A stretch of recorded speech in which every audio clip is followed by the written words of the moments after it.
হচ্ছে, ভাবাই যায় না, ভাবাই যায় না। আমি কিছু বলার মতো পজিশানই নেই। আমার জাস্ট মনে হতে আরম্ভ করেছে যে এত ভোরে না বেরোলেই হতো, জাস্ট না বেরোলে হতো। কুয়াশা মানে ভাবতে পারছো, আইটিসিটা ঢেকে গেছে, কুয়াশা দেখা যাচ্ছে না। আইটিসি জেডব্লিউ ম্যারিট জাস্ট ঢেকে গেছে, জাস্ট মানে ঠান্ডায় জাস্ট পেটে যাচ্ছে। ওর মধ্যে একটা বাইকে করে বেরোনো, এই যে ট্রিপটা, ওয়াও। ঠান্ডা লাগবে, কষ্ট হচ্ছে, বাট মজা আছে।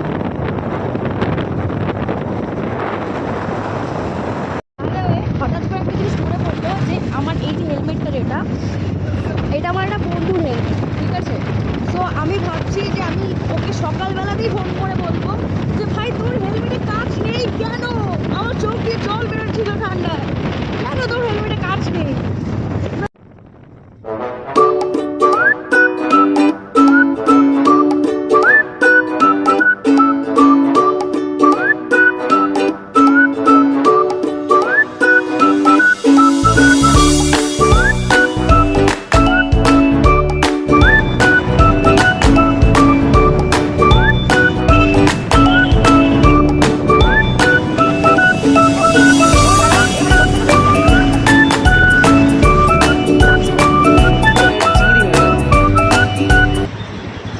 আমরা এখন চলে এসেছি চিংড়িঘাটায়। একটা সরু রাস্তা দিয়ে ভাই ঢোকার চেষ্টা করছিল, বাইকটা নিয়ে, যেটাও করতে পারছে না।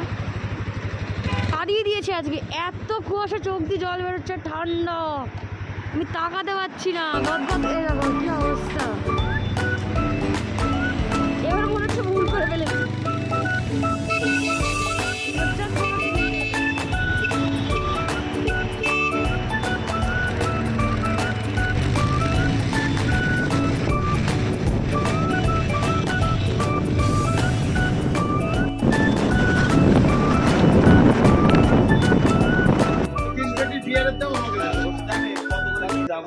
আমাকে জিজ্ঞেস করো, আমি দিতে পারবো। হ্যাঁ, তো ওই দামগুলো কত দেবে?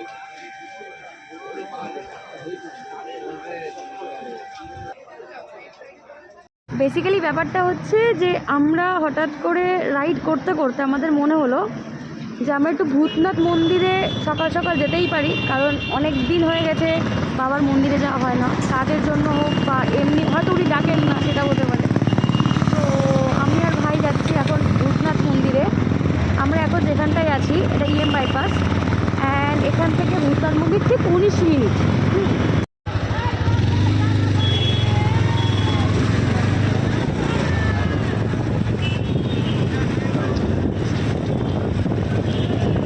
হাট বসে গেছে বলতে।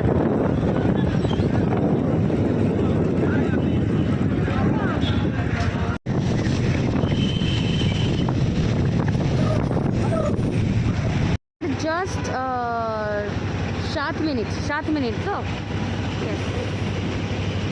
আর জাস্ট 7 মিনিট, 7 মিনিটের মধ্যে আমরা পৌঁছে যাবো।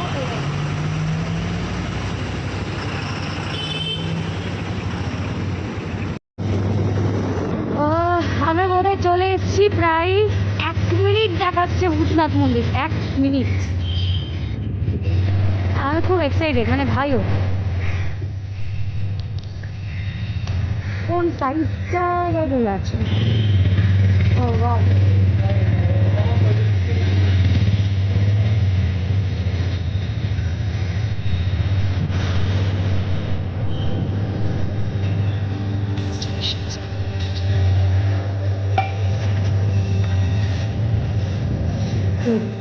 আমরা গঙ্গার ঘাটে পৌঁছে গেছি এবং ভূতনাথ মন্দির আমাদের ঠিক পেছনে।